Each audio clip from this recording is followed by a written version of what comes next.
ოცნების შინაგან საქმეთა სამინისტროს თანამშრომლების მიერ გუშინ გვიანღამით გატაცებული ტევ-პირველის ოპერატორი ზაჰესის იზოლატორშია მოთავსებული. ლაშა ჯიოშვილი ადმინისტრაციული წესითაა დაკავებული და მას პოლიციისადმი დაუმორჩილებლობას ედავებიან. ადვოკატი თორნიკე მიგინეიშვილი ამბობს, რომ მედიისა და საზოგადოების სწრაფმა რეაგირებამ შედეგი გამოიღო და ჯიოშვილი არაადამიანური მოპყრობის მსხვერპლი არ გამხდარა. ოპერატორის იზოლატორში მონახულების შემდეგ მიგინეიშვილმა სოციალურ ქსელში პოსტი გამოაქვეყნა, სადაც წერს, რომ დაკავებისას და დაკავების შემდეგ შინაგან საქმეთა სამინისტროს მხრიდან არაერთი პროცედურული დარღვევა დაფიქსირდა.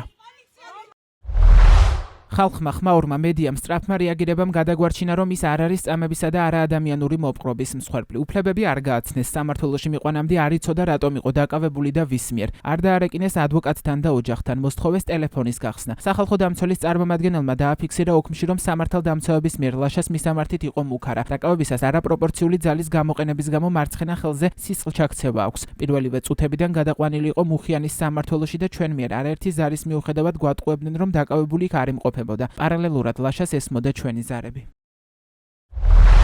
ადვოკატმა თორნიკე მიგინეიშვილმა ზაჰესის იზოლატორიდან ლაშა ჯიოშვილის წერილიც გამოიტანა. მეგობრებო, პირველ რიგში მადლობა, შედეგი მიღწეულია. ბატონი თავის დაბადების დღეზე შევაწუხეთ. ცეცხლი ოლიგარქიას მალე შევხვდებით, წერს ტევ-პირველის დაკავებული ოპერატორი.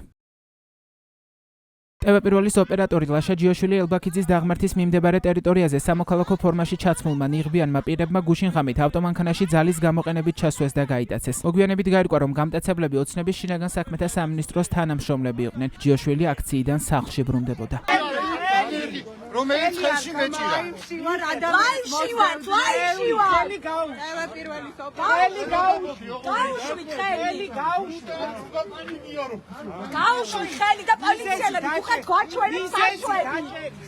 კაჭერის მიზეზი მუხლი. გვაჩვენეთ ხალხი. გავიცი, მას ნიშნავს გავიცი. ვიხარ საერთოდ. რანაირად გავიცნო, რომ პოლიციელი ხარ, ამე გაცვია და არ წაიყვანო. ლაშა ჯიოშვილის დაკავების ამსახველი კადრები რამდენიმე მოქალაქემ გადაიღო და Facebook-ზე გაავრცელა. აქტივისტ თაკო ხელაძის მიერ გადაღებულ ვიდეოში ჯიოშვილი ამბობს, რომ ჯიბეში რაღაცას უდებენ. დაკავების მიზეზი კი პლაკატია, რომელიც აქციაზე ხელში ეჭირა.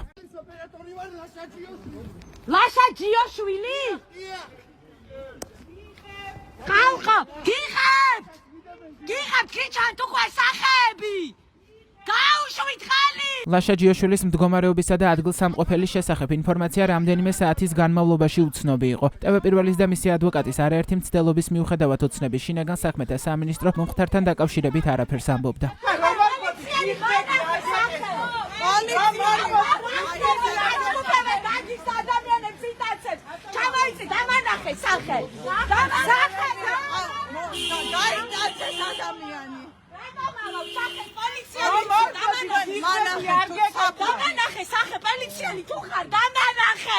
რომ მორბოდით ნიღბები არ გეკეთათ, გიყურებთ. ტევ-პირველის ოპერატორის გატაცების ფაქტთან დაკავშირებით დღეს კომენტარები გააკეთეს ქართული ოცნების წარმომადგენლებმა. მათ მომხდარის გამართლებას სცადეს და მოქალაქეებს რეკომენდაციები გაუზიარეს, როგორ უნდა ამოიცნონ ნიღბიანი პირების სამართალდამცავები არიან თუ თავდამსხმელები. გარჩევა როგორ ხდება, იცი, სად აღმოჩნდება? აღმოჩნდება სასაფლაოზე, სადაც კლავენ, როგორც თქვენები კლავდნენ. თუ აღმოჩნდება დაკავების ადგილას, სადაც გამოძიების შესაბამისი პროცედურები მიმდინარეობს. ამითი უნდა გაარჩიოთ, ვინ დააკავა და როგორ დააკავა. ეხლა ფორმასთან დაკავშირებით რაიმე პრეტენზიები თუ არსებობს, ეს ცალკე საკითხია, არის ამის სტრუქტურები შექმნილი, გაარჩევენ. მაგრამ რეალურად რა დააშავა ადამიანმა, იმაზეა ლაპარაკი და არა რა პროფესიის არის. პროფესია შეიძლება იყოს სპორტსმენი, შეიძლება იყოს ტევ-პირველის ჟურნალისტი, ამას მნიშვნელობა არ აქვს. დააშავა, ამასთან დაკავშირებით პასუხი უნდა აგოს. ტევ-პირველის ინფორმაციით ლაშა ჯიოშვილის დაკავებაში მუხიანის პოლიციის მაღალ ჩინოსნები მონაწილეობდნენ, მათ შორის იყო ზაზა ფაცაცია და მუხიანის პოლიციის უფროსი ზაზა ნოზაძე.